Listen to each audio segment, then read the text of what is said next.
Okay, if everybody's ready, let's go ahead and get started. So first, I'd like to welcome everybody making the trip. I know some of you drove a distance for this. I felt that this was something very important that the public needed to know, and I think out of the family's respect, this needed to go public also. So I'm Jason Bauman, Chief of Police here at Mansfield. On behalf of the Mayor, Jody Perry, Safety Service Director Keith Porch, Assistant Chief Mike Napier, and myself, I'd like to welcome y'all here to Mansfield. So present for this press conference, I have Detective Terry Butler, DNA Analyst Don Fryback, I have County Prosecutor Jody Schumacher, Assistant Prosecutor Chris Brown, and Richland County Prosecutor Intern Jacqueline Jakubik. So thank you all for being here. So I'm going to read the press release that I'm going to put out directly at the end of this. On April 29th, 1981, 18-year-old Deborah L. Miller was brutally murdered in her apartment at 151 West 3rd Street. Over the past 40 years, her homicide has gone unsolved. During this time, the case has been reopened several times.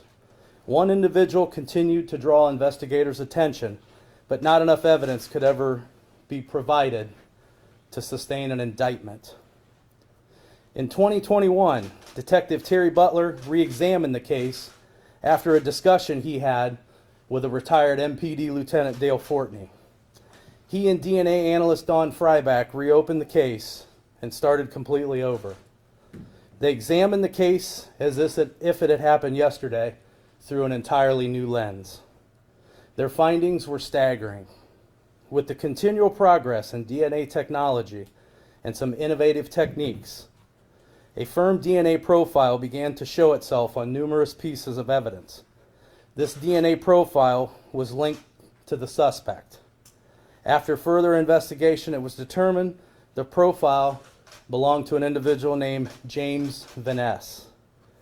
Mr. Vaness lived above Deborah during the night of the homicide.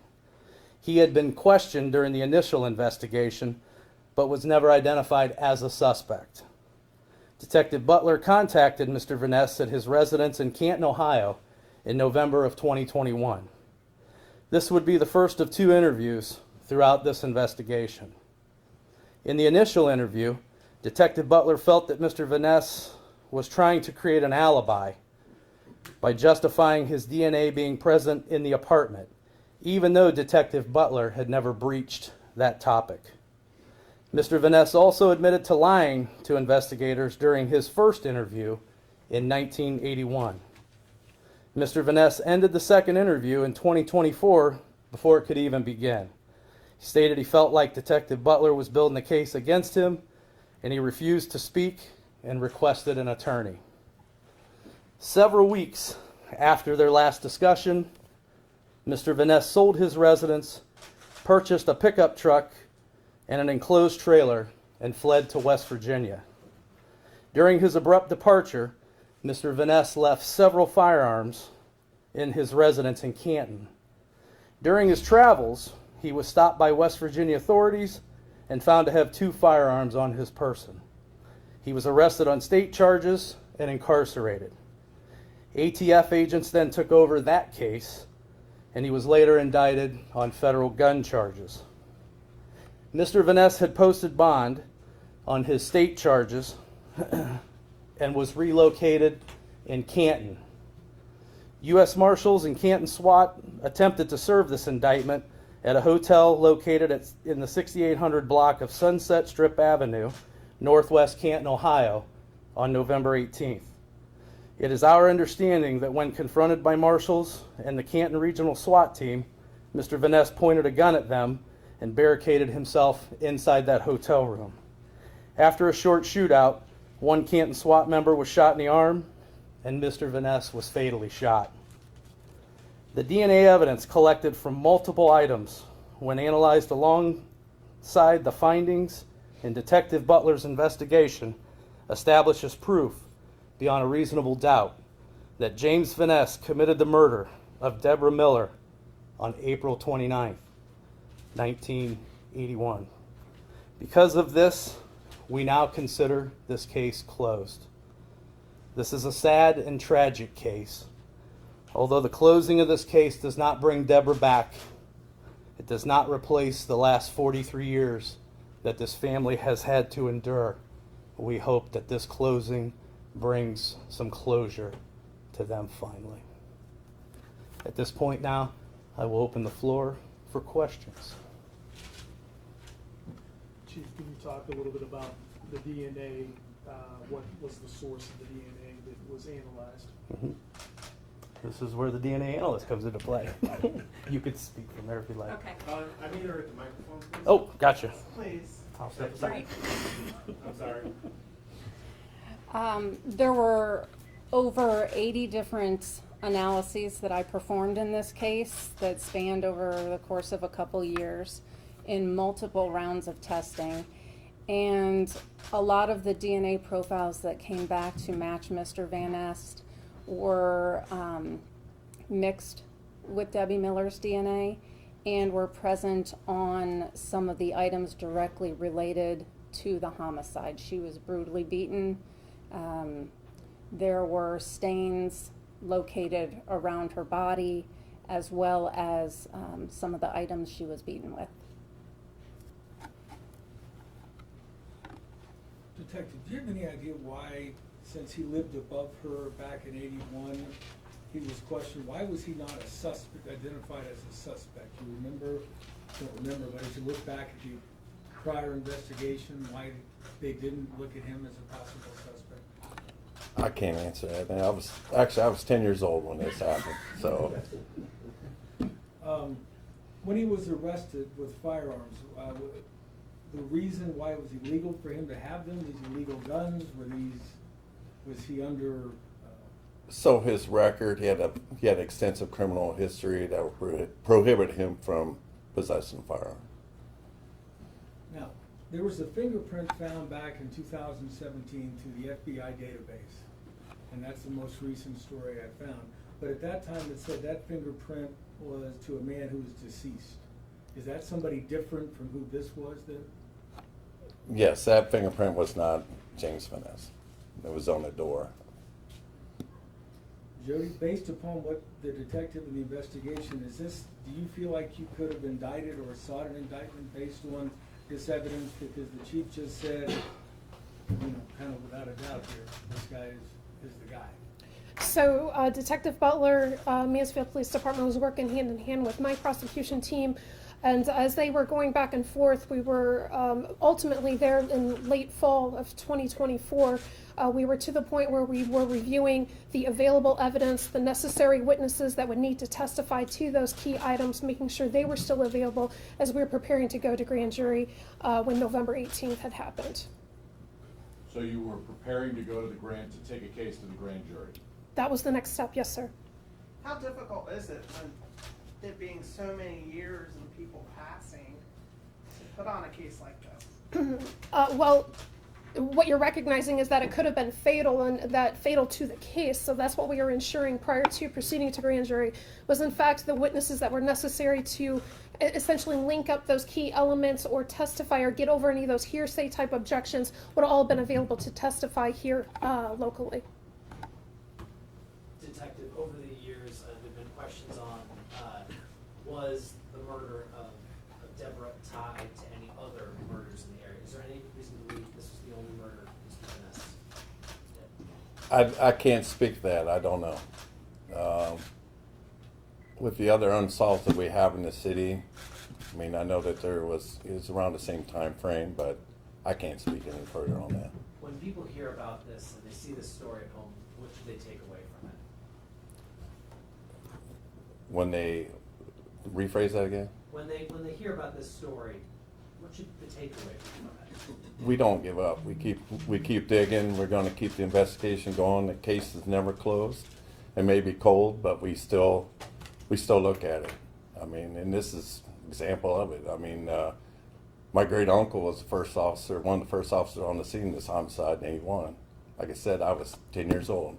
So I was fortunate enough to work this case and work with Dawn, and we were very fortunate to get the evidence that we had and our suspect. Based on the evidence, can you give a recreation of how the day unfolded leading up to the murder and what Vanessa did? So I can tell you that that property was up, I believe, for inspection at that time. It was being showed for inspection back in April 29th.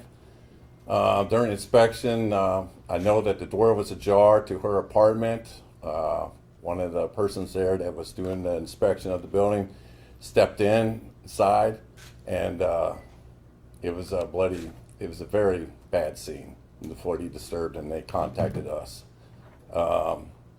As far as anything else, I mean, we looked at VHS tapes that the fire department did back then of the crime scene, which really helped out too. Was the layout of the evidence as it was during then. We were able to look at those VHS tapes and see where the evidence was, and best suited for testing for a suspect.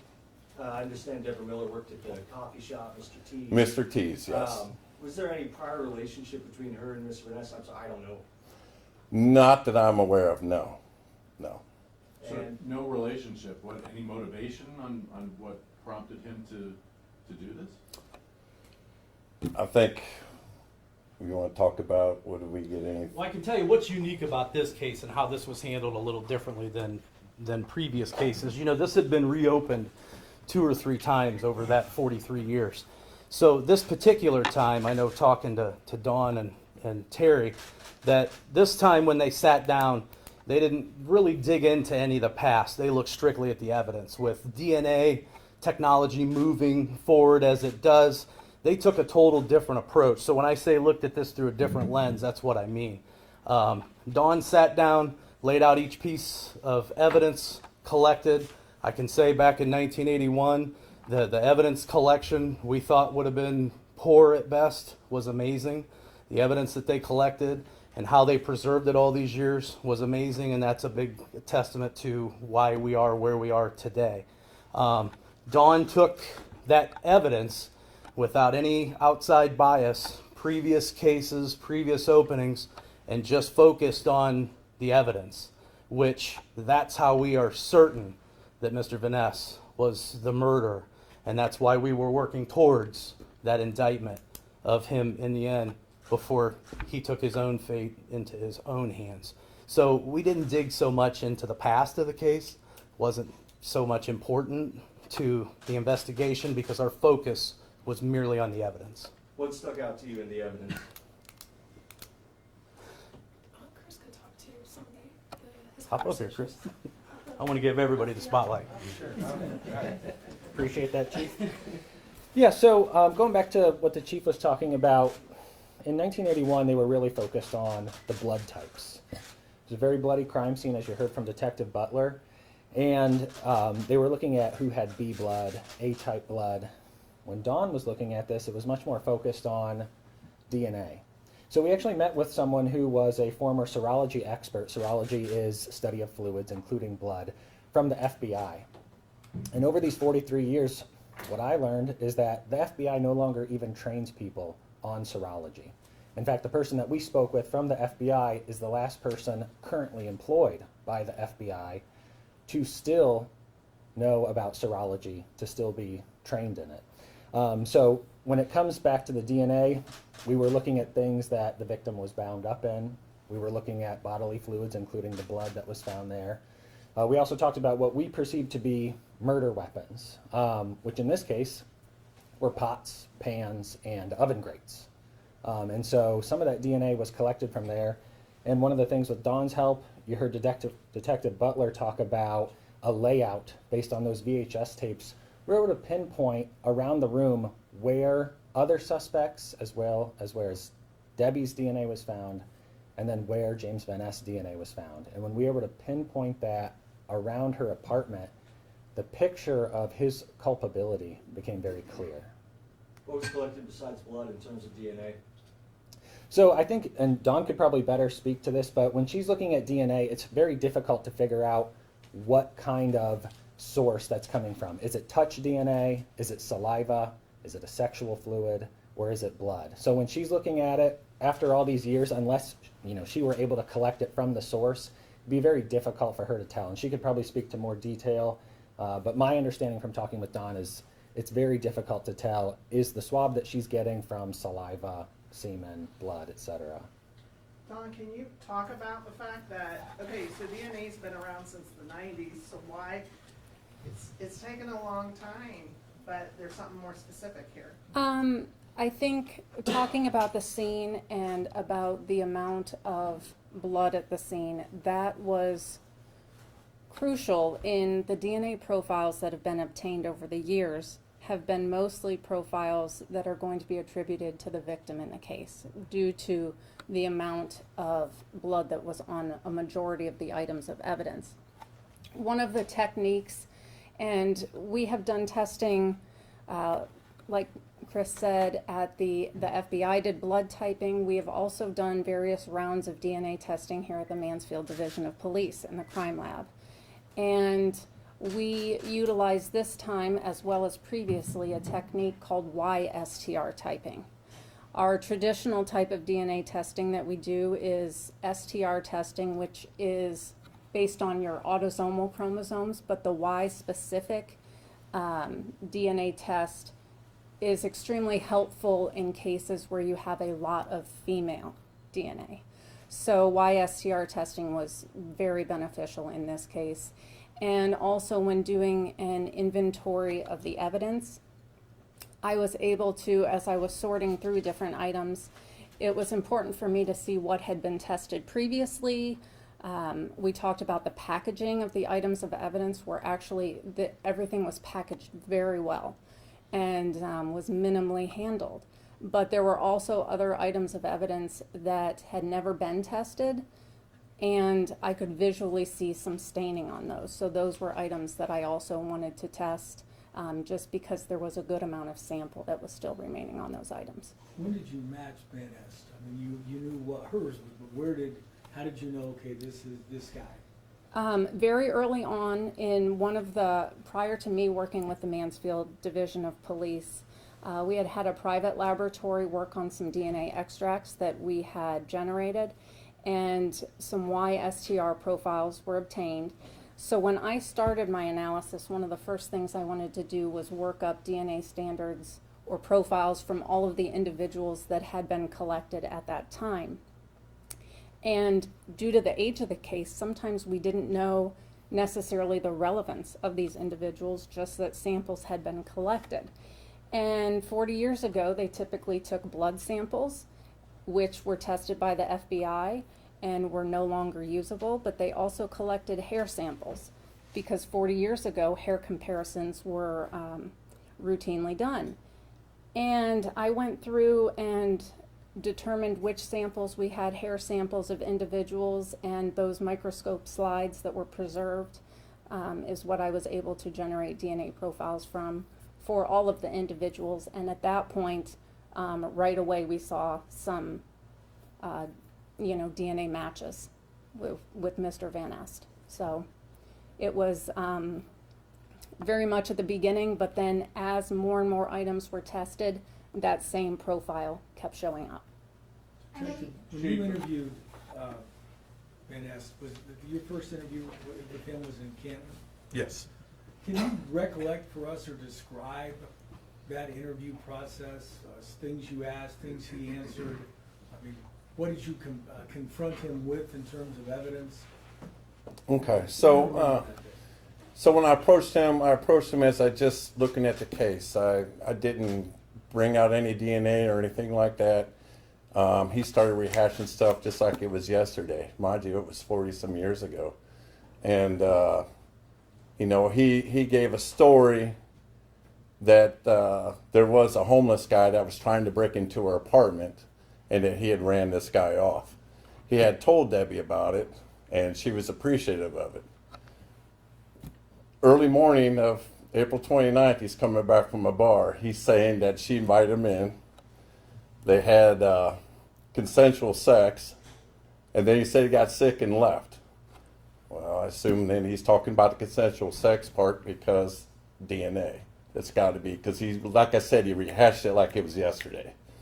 40-some years ago, I don't remember a lot of stuff, you know. So that's where that took off at. So we got him in the apartment that day at early morning hours of the day she was found. And with his DNA, his markers left in the house, I mean, and him saying, I was there that morning. How long between the first interview and the second where he was not nearly as cooperative? Yeah, the second one, he wasn't at all too much. I think that was,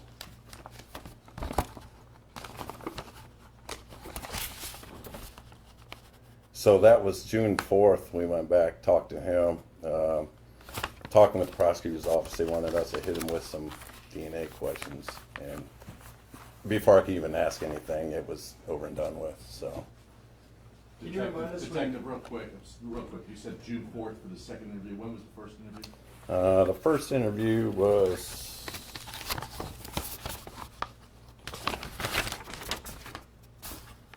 (11/2/21). Can you remind us of what year he was killed, Mr. Vaness? It was just happened recently, November 18th this year. And do you think that the recent investigations or any kind of releases on these investigations played a role into his demise? Well, I think that when he sold his house close after our last interview with him, we learned that it was kind of like sell your house now type deal. He got the cash, got the truck, like the chief was saying, a trailer, and he never registered those plates in his name. And a large sum of money that was on from the house sale, firearm on him, firearm in the truck. He alleges he was going to buy land sight unseen, so we believe he was going underground. When was his last interview? That was going to be, I just told you, did June 4th. Of this year? Yes. When he was arrested in West Virginia, and what became a federal case, Yeah. and you may have covered this, Captain Chief, I'm not sure. How did he go from there to being back in Canton? How did he get released? He bonded out. He had that money, so he had state charges. So I know that before he got indicted federally, that when they secured the indictment on him for the weapons violations federal side, he had already posted bond and he was out.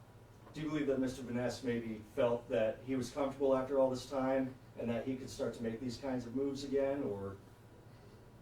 I think he knew the walls were closing in on him. How sure are you that is he the only suspect, and is there any other suspects in this? With the case, the crime scene, the evidence that we have, she was bludgeoned with these items, with his DNA, and the way she was left with his DNA, I'm confident. What's the response of the Miller family? Well, they are grateful that this case has finally been resolved. I can tell you that. I mean, that's a long time to go without your sister, or, you know. I talked to their brothers, and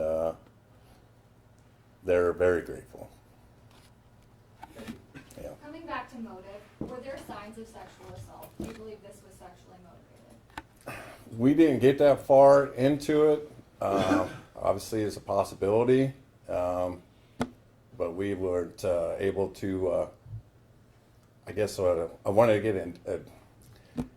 Had Vaness been indicted and gave a statement, maybe he would have got off his chest what all exactly happened that night, but we didn't get that far. And this SWAT situation was massive. When the USATF came into the motel where this happened, did they know that he was being investigated pertaining to this murder, or did they just know the information about the weapons charges? So the local agent here was aware of his history and that he was being looked at, yes. I can tell you this is purely speculation, but my thoughts is when Mr. Vaness left West Virginia back heading to Canton, he would have not known that there was a federal indictment pending or coming his way. He bonded out on those state charges.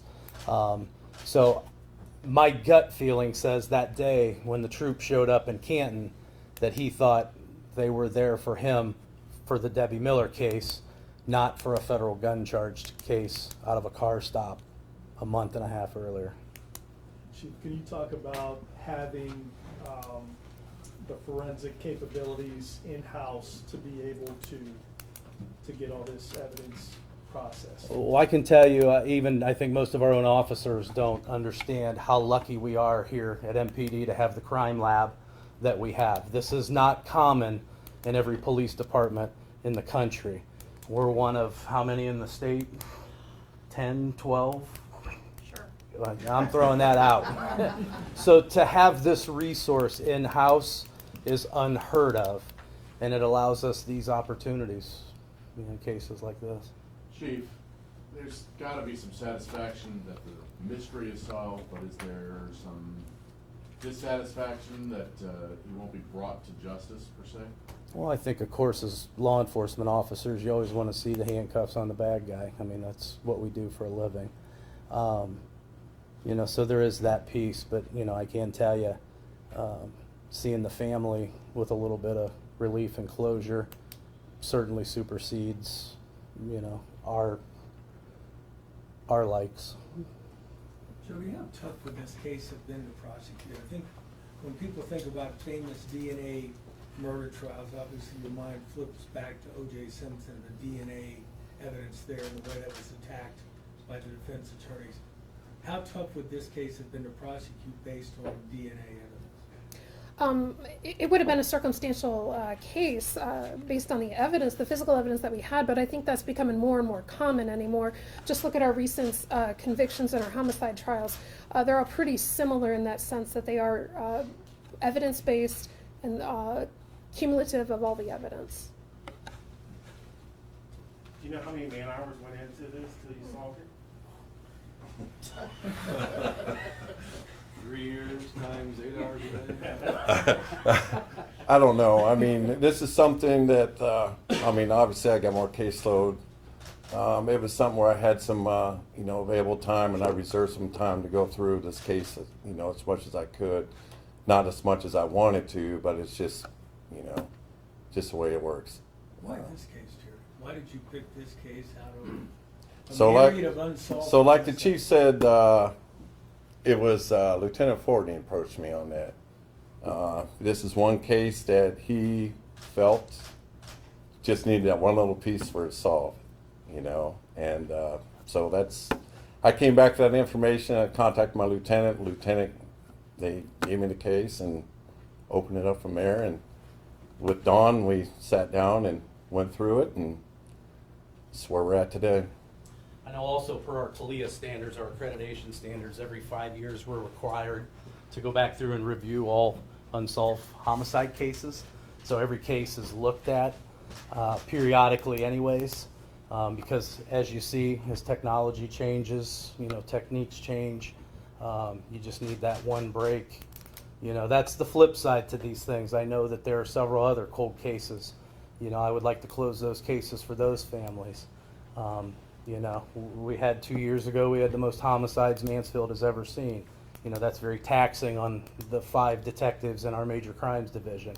You know, as they're trying to navigate that, at that time, Terry was also working, you know, on this case. So time management sometimes works against us, you know, things that we can't control. That's why it takes these cases 2-3 years on these cold cases anyways, you know, to work through. So all of that's looked at. I would love to close every case. I would love to give every family the closure that they so deserve, but you know, we take it one case at a time. How many cold cases do you have left? I should have wrote that down. I had a feeling you were going to ask me that. I don't know that answer off the top of my head. Are there any photos available of Deborah Miller or Mr. Vaness? So immediately following this, I have a press release ready to go out. I have pictures, or a picture of Debbie Miller, a picture of Mr. Vaness, and there's a picture of the apartment complex that is no longer here. If you go back behind the Renaissance Theater there on West 3rd Street, it's now a big parking lot. That is where that apartment building was located at that time. Will the names of everyone who's presented today be included in that release? I will put all those names in there for you. Thank you very Absolutely. much. Yep. Thank you. Any other questions? Was the family aware of all this effort, or was this something you wanted to keep yourself until you had something to tell? We notified the family at the end when things became concrete. I didn't want to create false hope. Any other questions? Okay. Well, I thank you all for coming. I appreciate your time, and yeah, I'll get that press release out. Thank you.